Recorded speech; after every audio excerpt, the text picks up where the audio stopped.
Sains pada hari ini bertajuk kepentingan bahagian tumbuhan. Ingat lagi tak bahagian tumbuhan yang cikgu dah pernah ajar? Okey, tak apa. Hari ini kita akan ulang kaji sedikit mengenai bahagian tumbuhan. Ada apa? Ada bunga, daun, batang dan akar. Okey, ada empat. Empat dulu yang kita belajar. Okey. Daun ada berapa jenis? Ada dua jenis, iaitu daun urat jejala dan daun urat selari. Daun urat jejala belah kiri awak ni macam roti jala, ada banyak urat. Manakala daun urat selari dia straight je, macam jalan yang lurus kan.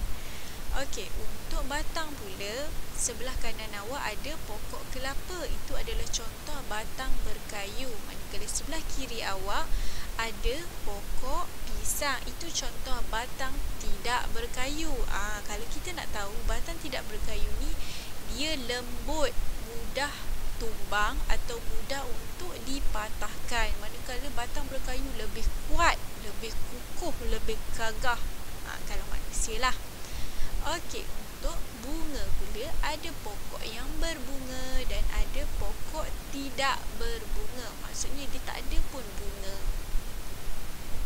Manakala akar pula ada akar tunjang. Akar tunjang ni dia memanjang ke bawah. Dia ada sikit-sikit saja urat. Manakala akar serabut, cikgu beritahu macam rambut awak masa bangun tidur kan, serabut je, serabai je. Itu adalah contoh akar serabut.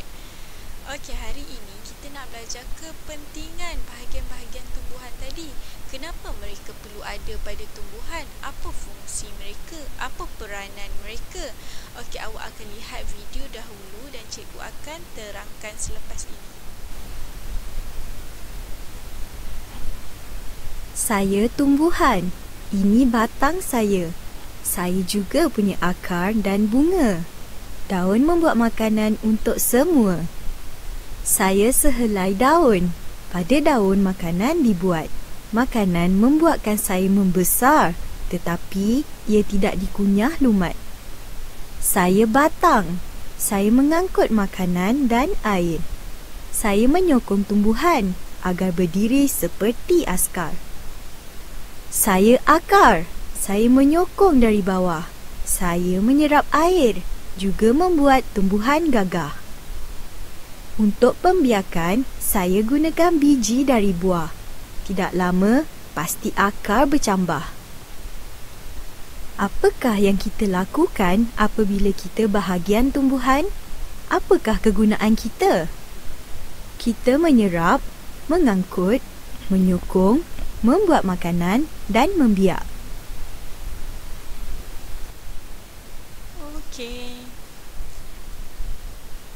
Okey, cikgu akan terangkan semula bahagian pada bunga. Fungsi dia apa? Okey, bunga kata macam ni. Saya ialah bahagian pembiakan tumbuhan. Saya akan bertukar menjadi buah dan biji benih. Okey, awak nampak tak tadi ada satu biji benih jatuh ke tanah.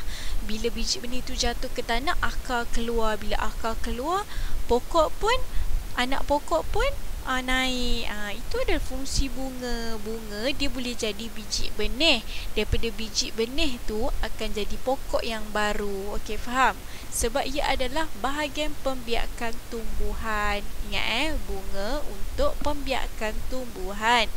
Dan ia menjadi buah dan biji benih. Okey, seterusnya.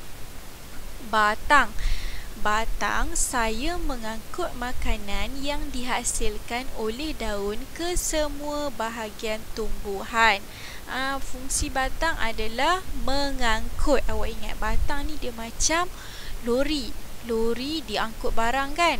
Tapi batang dia angkut makanan dari daun ke seluruh bahagian tumbuhan. Itu fungsi batang. Ingat, batang fungsi dia macam lori untuk mengangkut makanan ke seluruh bahagian tumbuhan. Seterusnya daun. Daun fungsi dia untuk buat makanan. Cikgu dah pernah bagi tahu macam manusia dan haiwan, kalau kita lapar kita buat apa? Kita pergi cari makanan kan?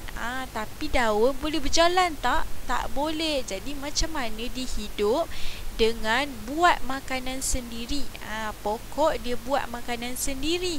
Menggunakan apa? Menggunakan daun. Jadi ini adalah fungsi daun untuk membuat makanan. Boleh ingat Kemudian akhir sekali adalah akar. Fungsi akar ialah saya menyerap air dan nutrien daripada tanah. Akar kan duduk dalam tanah. Jadi dalam tanah ada air dan nutrien. Jadi fungsi akar dia ambil, dia serap air dan nutrien ni daripada tanah naik ke atas. Nak bagi dekat siapa? Nak bagi dekat daun, sebab daun kan nak buat makanan. Jadi dia perlukan air dan nutrien ni untuk buat makanan. Okey. Faham Itu adalah fungsi bahagian tumbuhan. Jadi untuk menguji kefahaman awak, sila buka buku aktiviti muka surat 38, 39 dan 40. Sila siapkan dan hantar sebelum Khamis 25 hari bulan 6 2020. Okey, itu sahaja sains pada minggu ini. Jumpa minggu hadapan. Bye.